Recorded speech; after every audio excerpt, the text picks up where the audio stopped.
Hey, this is Meridith Elliott Powell, and welcome to another episode of Thrive, turning uncertainty into your competitive advantage. I am super excited today because not only do I have an unbelievable guest, but I am actually on location. I am out seeing people live. Feels a little bit like this economy is getting ready to go again. And today we are going to be talking to the Victor Antonio. We're going to be diving deep into this subject of uncertainty, diving deep into sales and everything that you need to really know in order to grow in this economy. Welcome to the show, Victor. Meredith, thank you for having me. Super excited about this conversation, and I'm glad you're back amongst the living again. I look forward to being out there as well. So good for you. It does feel like slowly but surely we're getting back there, right? Herd immunity, man. When we get that 75, 80%, people are going to say, you know what, let's go for this. I don't think you can stop an economy, just dead stop it. I think, the brakes have been on for a year now. I think the brake pads are burning out. I think the vaccination, what they've done with that, I think it's incredible that they came up with the vaccination in 9 months. Beyond incredible. I'm sure that the distribution of it is even a bigger feat, just trying to get it out there. But 75 to 80%, man, I think we're good. I'm feeling it also, so I'm with you. I am. You have to love entrepreneurship, and you have got to love capitalism. Yesterday, I was coming back from a meeting actually in town, and I saw these kids on the side of the road with a lemonade stand, and I just thought, oh my gosh, I Yeah, just future love to salespeople. see. I Future love salespeople. to exactly.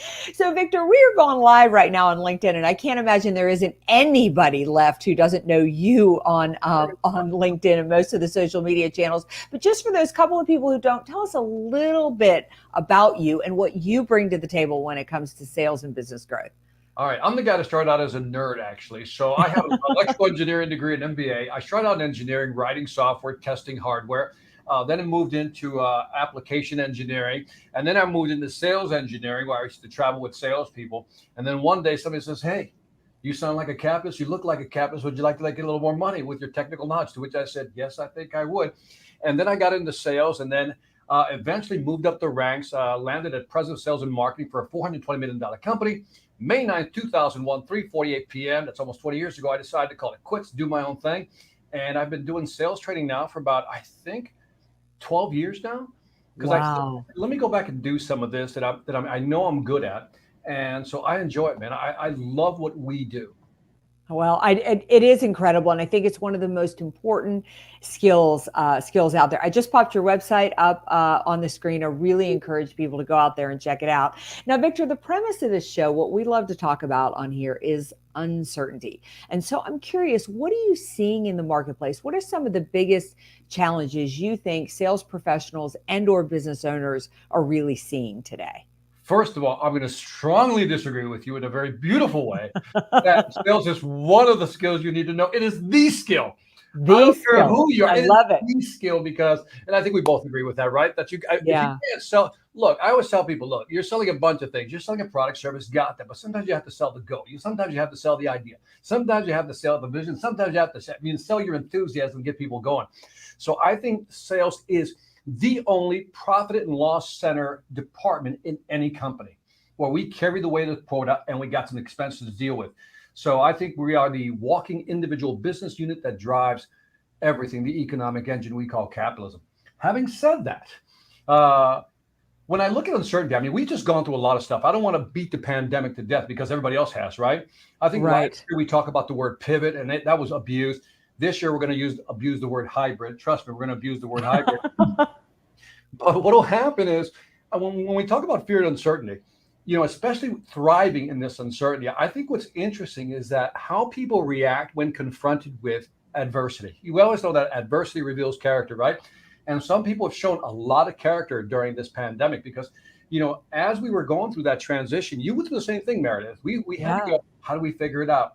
And people like you and I, we're salespeople. We're used to rejection. We're used to getting no's. We're used to losing deals after investing so much time. So we're used to this sunk cost, not much, but when it hits big. And I think those people who understand the dynamics of that, the dynamics of disappointment, the dynamics of misread expectations, are always going to survive. And I think the optimist, which we are Yeah. is how you get through this thing. It really is. So is that a skill that can be learned? I mean, I've really kind of wondered this. I mean, in my family, two boys and two girls, I'm definitely the one who's wired as the optimist.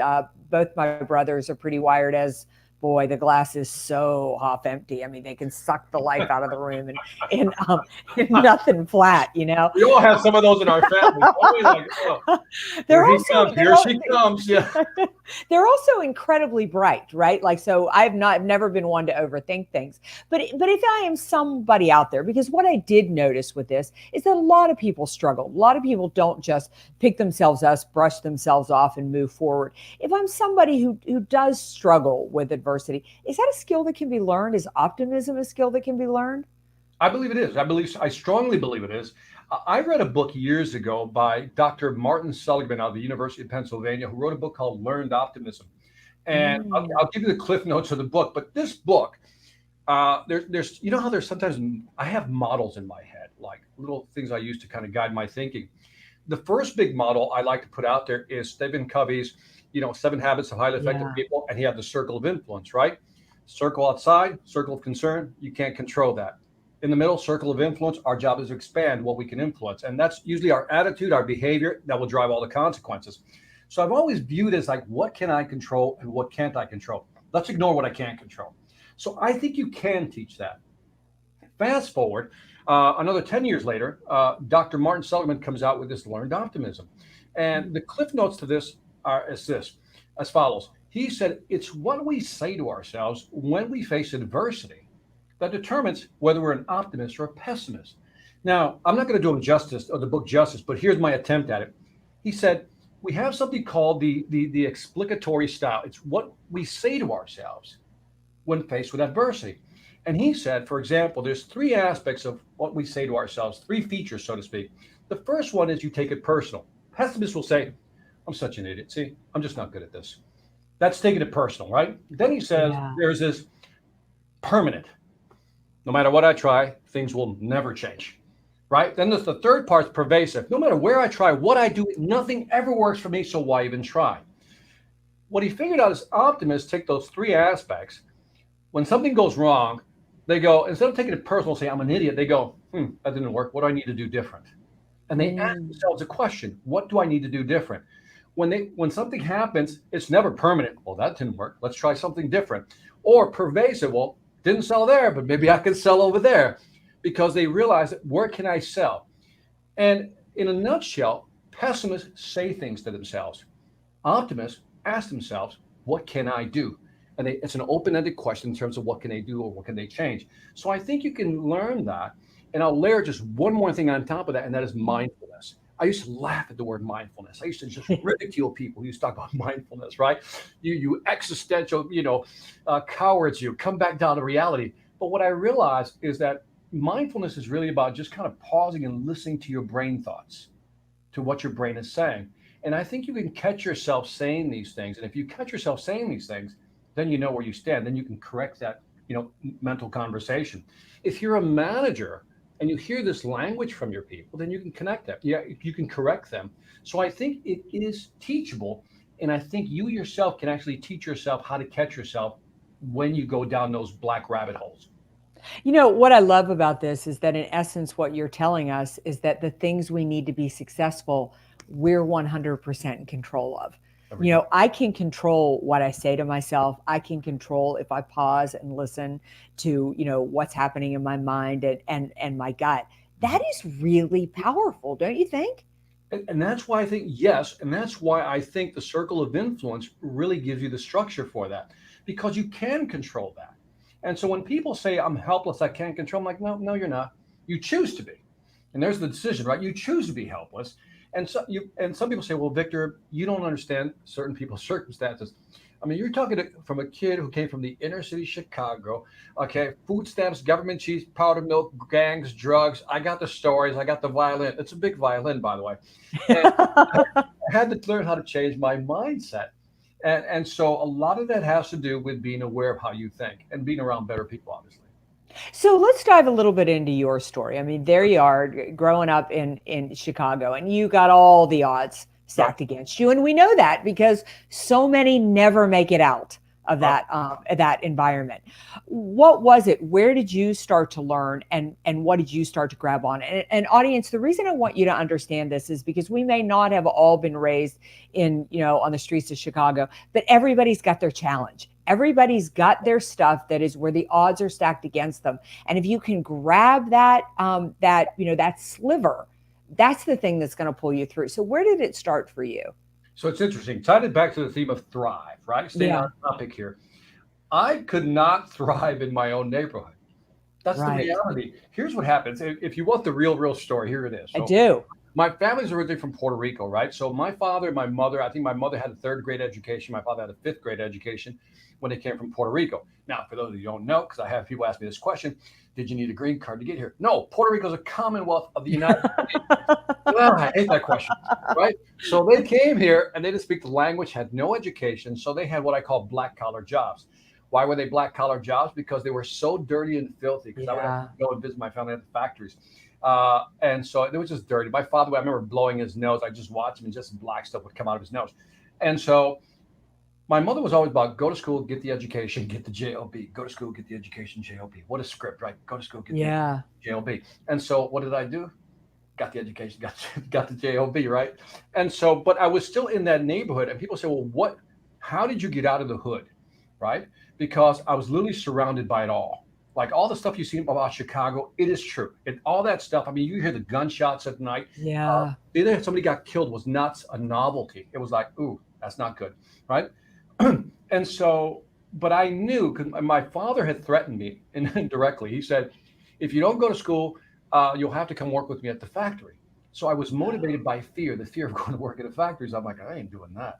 My mom said, well, you need to go to school then. So when I graduated from high school, I was actually going to take a year off because I wanted to find myself, right? Yeah. So said, which I'm sure your parents really understood. They didn't understand it. They were hardcore blue collar folks from the farm, to the Industrial Revolution factories, right? Yeah. So I said, I'm going to take a year off.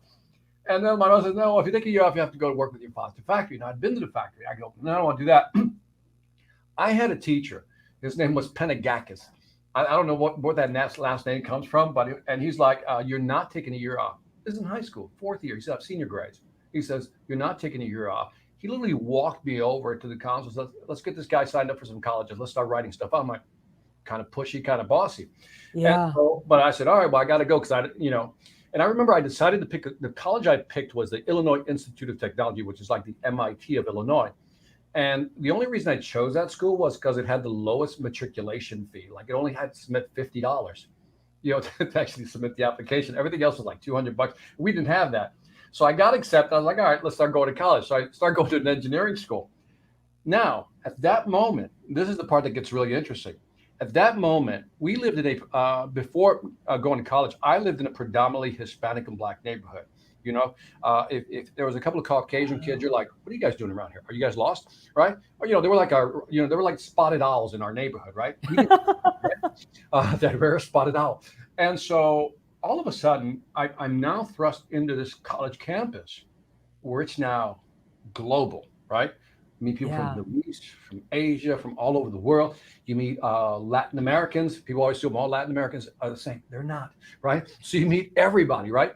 And all of a sudden, I'm in this different bubble. Now, I'm going to give you the full story. I'm not even going to hold back on you. Good. So I have this friend that I make. His name is Mike.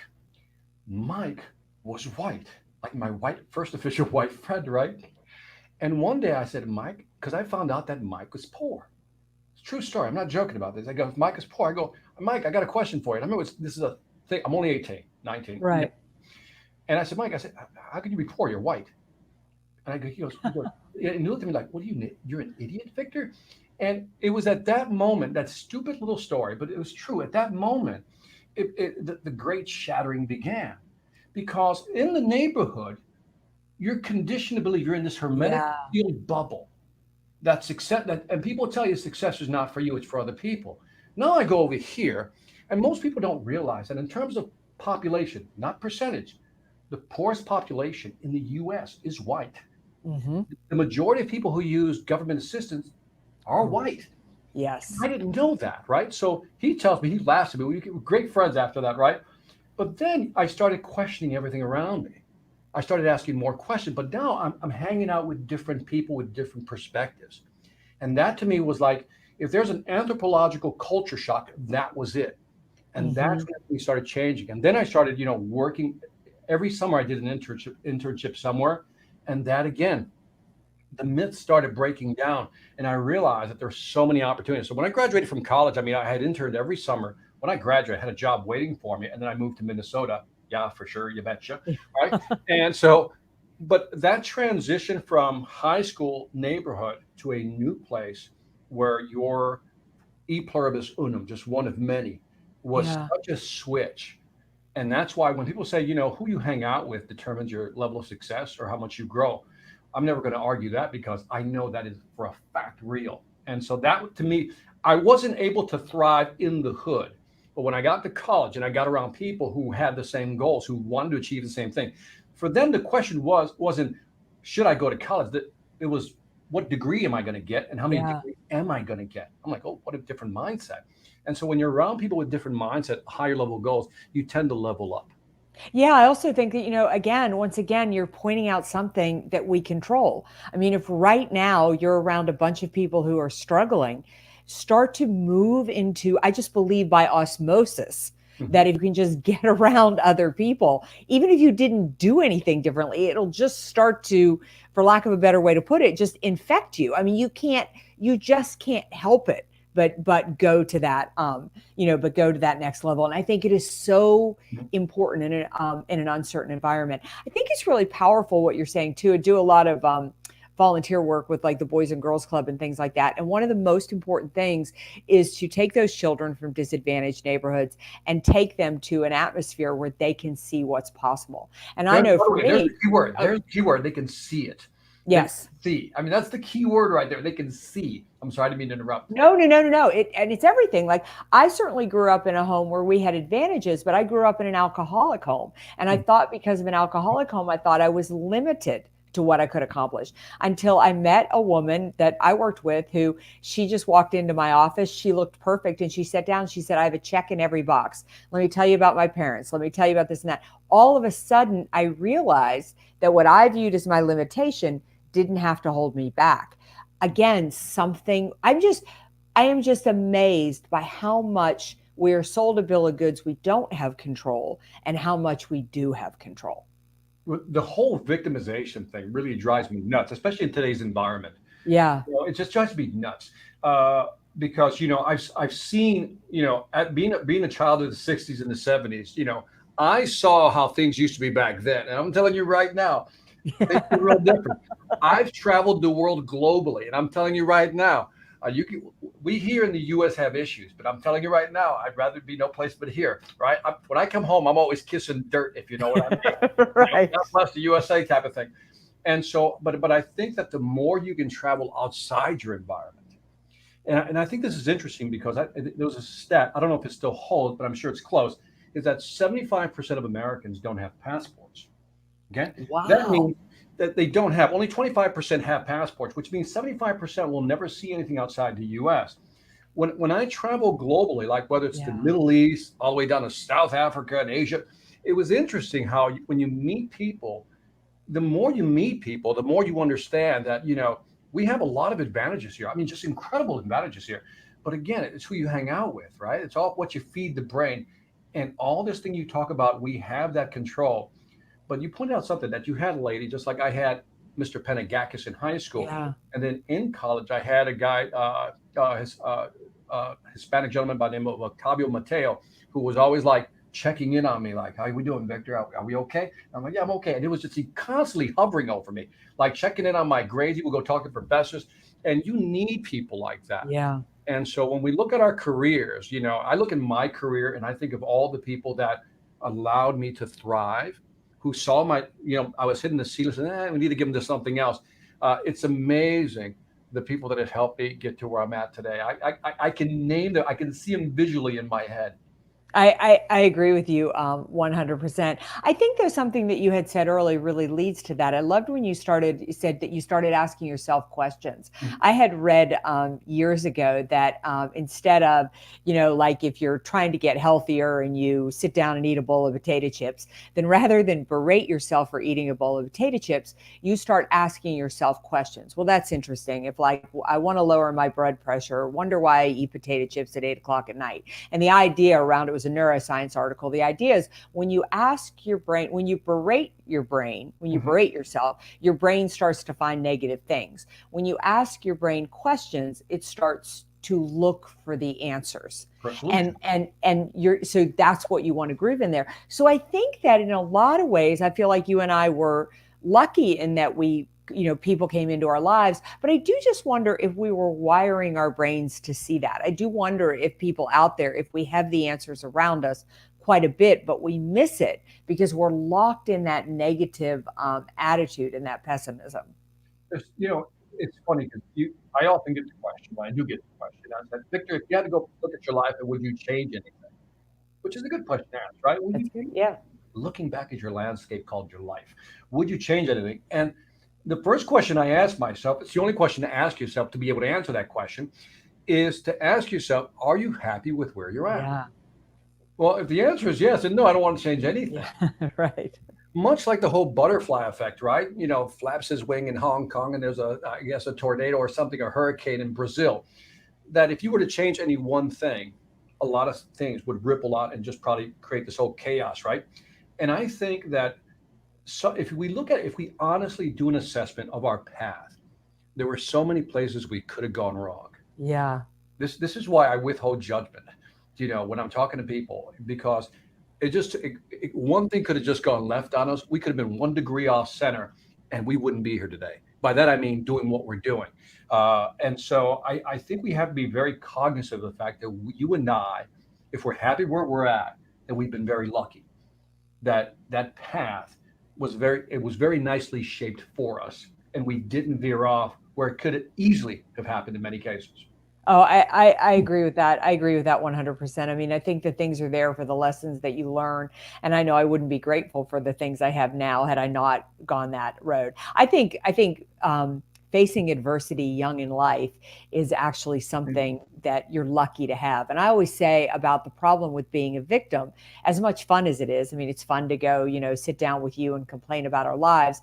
The problem is you give away every ounce of control. And the moment you blame somebody or some circumstance, that's when you lose any ability to change it. And think it is the biggest fallacy that is done in the world, but especially in this country right now, is the moment that you're allowed to put excuses in there, people take away your freedoms and take away the possibility that you'll ever be able to change your life. And if you can just own the situation that you're in. I mean, my first husband was an alcoholic, and for years I had the ability to blame him for the fact that my life was a mess. But the truth was, my life was a mess because I'd made it a mess, and it wasn't his fault at all, not at all.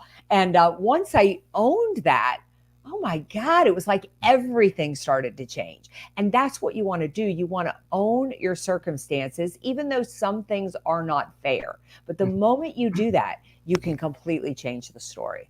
Oh, I agree. Referencing Seligman's book again, Learned Optimism, because it had a profound impact on me when I read it. Yeah. Because in there they talk about an experiment without getting the details, and he called it the shuttle box experiment with these two group of dogs. But in the end, it came out that certain people don't make decisions because they've been conditioned to feel helpless, and he called it learned helplessness. That was the phrase he used. And I think a lot of people in general, I shouldn't say a lot of people, it's too generalizing, but people, and you know who you are, there's this learned helplessness because you feel like no matter what you do, you're not in control of something. It just never seems. And if that's happening all your life, it's really hard to get out of that. It's a Yeah. cycle. So we have to be a little empathetic, if not sympathetic, towards that. That there's people they're caught in this cycle. And we need that one catalyst, that one person that breaks us out of that spin and says, you know what, it is possible. But let's assume that that's never going to happen. At some point, the individual has to say to themselves, I don't like where I'm at. I don't like what's happening right now. It just keeps happening over and over again. How do I control it? Because apparently nobody's going to show up. You know what I mean? Yeah. The reality. And I think that's, as you say, that's when you grab full accountability, because it was getting a little dark, if you know what I mean. And some people have been in the dark so long they just get used to the darkness. I used to use that euphemism, but sometimes it just requires you to see something else. And Yeah.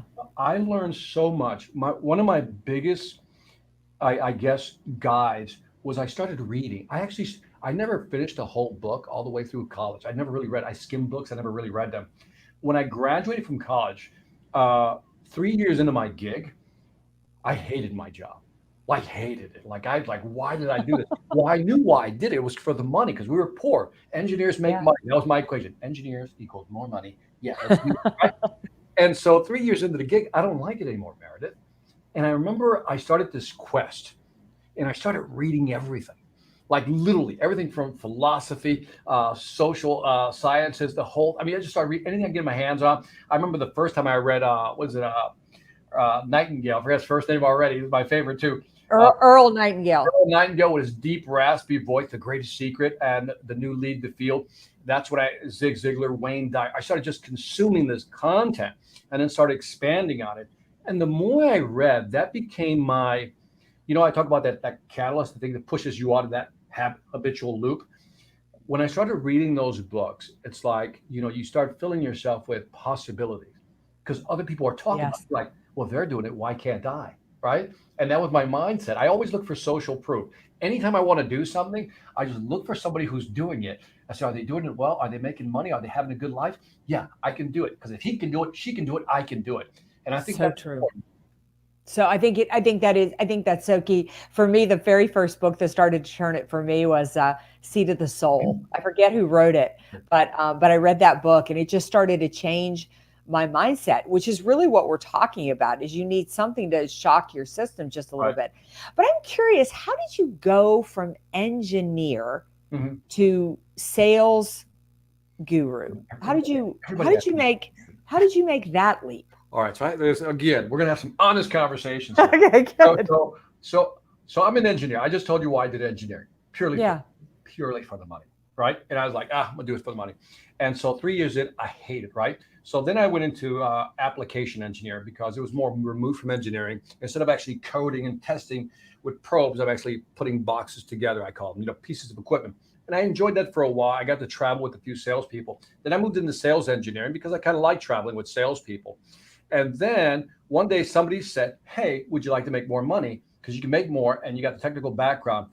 And they were looking for a salesperson who had a technical background who could speak Spanish. And I'm like, he goes, got an opening. And it was around that time, we were 1 year, our little son, Vic 3, third revision, Uh-huh. God gets it right. Uh, my wife wanted to stay home with him because she had her own career. And I said, well, if I go into sales, I know we can make more money, but I'll be gone at least 50% of the time. To which she said, okay. She kind of said it quickly. I didn't want Yeah, I was gonna to. say. All right. So that started the sales career and then the growth in sales. So May 9th, 2001, 3:48 p.m. when I called it quits, what it was is that I lived my life in 18s. There was no midlife crisis. So when Yeah. I was 18, you graduate from high school, right? When I hit 36, I realized I lived another 18. It didn't seem as good as the first 18. And Yeah. so that began this thing I called the quiet discontent. And the quiet discontent is like, how you're not doing what you want to do. You know what I mean? You're just like not on, Yeah. you're not doing what you want to do. And I remember I'd seen like Zig Ziglar live, and I was like, yeah, one day I want to be just like that guy. And I remember I joined Toastmasters. I was doing speeches. I was pretty good. And it took another year or two before I finally made that decision. That was, May 9th, 2001. And I said, I don't want to do this anymore. And so I quit and I lost everything. Like literally, I was, Wow. I think at that time, so going 20 years back, it was 250,000 a year, a lot of money back then. All the stock options, all commissions coming. He goes, you lose everything, Victor. I said, I understand. And I remember I quit, and it was like, how well, I don't know if this happened to you, but when I quit, there was like this euphoria. I mean, like the Yeah. dopamine was high as you know what. I mean, just like I was on natural crack. I was like, yeah, screw you, corporate America. I'm out of here, right? That whole thing. And then the next day I wake up and I'm like, Yeah. what did I What? Yeah. what did I do? Right? That whole, I mean, literally, I had that moment like, oh, what did I do? Because now we have two kids, and my wife's not working. I got to figure this out, right? And so in my first, oh, by the way, so from there, I said I knew I wanted to write books. I knew I wanted to speak. Those are two things I knew. And so I began just working with the college market because I felt like I wanted to give back. Right. So for the next, let's say 2 years, I worked in the college market. And then after doing that for 2 years, I go, you know what? I really need to go do what I've always wanted to do, which is really, I can do sales training based on what I know and how to do it. And that's when I decided to write books on selling. So the catalyst was seeing Zig Ziglar years ago, but it wasn't until when I finally quit, took those 2 years to do college, and then finally said, you know what, now I'm gonna do my thing. And I started talking about and writing about sales. And since then, I've just been, that whole thing. So tell us about the Sales Velocity Academy. How did that come about? What is it? And is that kind of your primary focus now? It is and it isn't. The Sales Velocity Academy has been an evolution. Well, after the pandemic, everybody jumped on board with video. Well, I've been doing video since 2008. Well documented. Look at my YouTube channel, right? So Wow. 2008, I've been doing videos, and so I think I'm up to like 1,200 videos just on YouTube. So I've been just cranking video. That's another story in and of itself. And so I had read the book by Gary Vaynerchuk called Crushing It. Yeah. And he was like, video, right? With a couple of expletives, video, expletives, right? And then around that time, Google bought YouTube. And I'm thinking, okay, all in with video, 2008. And so I've been building my academy for years, right? Little by little, do a course here and there. And so the Sales Velocity Academy came about because I was reading an article by Donald Daly, and he came up with the sales velocity equation. And it was like there's only 4 ways to grow your sales velocity or increase your sales velocity, which is number of opportunities, average deal size, close rate divided by the sales cycle. And I'm like, brilliant. Well, when you see something that's simple and brilliant, you go, there it is. And so I decided to call it the Sales Velocity Academy based on that little formula because there's only 4 ways to really grow your sales. And so that now is, I'll say, about 1/3, maybe a little more about my business right now. Because part of my plan was to generate passive income. Yeah. And that's what the Sales Velocity Academy does, generates passive income. It was the great philosopher 50 Cent who said, you're making money when you're not working and you're making money. I go, brilliant. Again, brilliant. So how did you get involved with Outbound, which personally I think is the best sales conference of the year? How did you get involved with Outbound is a Outbound? monster conference. Big shout out to Jeb Blunt and Anthony Norino, who were the brain children behind this whole concept. So you got to hear the story. They got a funny story about it. But what happened was, it's in Atlanta. So I said, let me go check out all these great sales gurus. Partially insulted that I'm not in that list. Yeah. I'm like, all right, whatever. I'm gonna be a big boy. Let me go to the first one, right? So I went to the first one. I kind of just showed up. I got to be honest. I just showed up because I'm in town. I said, well, let me go meet these guys because I did want to meet. I knew Jeb Blunt before that with his Sales Gravy website because I've written some articles for Sales Gravy. Anthony Norino, I just knew through video and like Mark Hutter and Weinberg. So I went there, met them. It was cool. I got there really early, like at 7 o'clock in the morning, because Yeah. I'm smart to know that get there before anybody else gets there, and you'll get a chance to meet. And sure enough, there's a picture of me, Anthony, James Muir, and somebody else in this picture. It's really cool. And so I listened to all the speakers, blah blah blah, and it was great. Enjoyed it. Met a few folks there, and then I was invited to like speak, which I was like, all right, and so it was kind of cool because I was invited to speak, and can I tell you my Jeb Blunt story? I got a real Oh funny, yeah, please. kind of funny Jeb Blunt story. He's gonna hate this, but we're cool. And so what happened was I get invited to speak, right? And so I got to take personal accountability and responsibility here because I did not tell Jeb that I was not going to do slides because I didn't know if I was going to do slides, right? And so Jeb is like, man, when they say he's the hardest man, the hardest working man in sales, I believe. Oh yeah, I would agree. I'm not even going to argue with him. I'm nowhere near his constant. I mean, he's right there. I'm just somewhere out there. I'm outside the stadium watching, right? Yeah. And so I remember because I know how it works, right? There's a lot of speakers, so they gave me a slot. I think on the end of the second day or something like that. So I was like, great. They gave me a slot. And so I remember Jeb calls me. Jeb texted me the weekend before, says, hey, where's your slides at? I go, I don't have any slides. And he's like, I got this text, and it wasn't a nice text. It was like, Yeah. right, right. I was like, oh, well, easy now. And so I remember I got there for rehearsal, and everybody else rehearsed, and then Jeb and I were like, he's like, Victor, this is a rock show. It's a sales rock show. He says, you're telling me you're going to go up there with a flip chart. Is that what you're telling me you're going to do? This is the rock show. Blah, blah. He goes on this whole, little rant about not, the whole thing. And I go, I got it. It's a rock show. I got it, right? Because it is. But the thing is, in my head, I was thinking, there's going to be so many speakers before me. Oh, yeah. Here was my strategy, Meredith. Here's my strategy. I'm going to listen to every speaker, right? And then what I'm going to do, I literally had this list, like just stuff. I would write down what each speaker said. And then I said, okay, they covered that already. And whatever they didn't cover, I was going to cover. Now, in my mind, I'm thinking that's full value right there, right? Right. Content, right? But I'm thinking, I didn't communicate that to Jeb. That was my bad. I should have said, dude, here's my plan. So anyway, so the rest is history. I get on stage, I do my thing for half an hour, and things went super well. And it was still a rock show, right? And so that's how I got involved. And then they got some good feedback apparently from my presentation. And to which I told Jeb, I told you so I could do it with a flip chart. Yeah.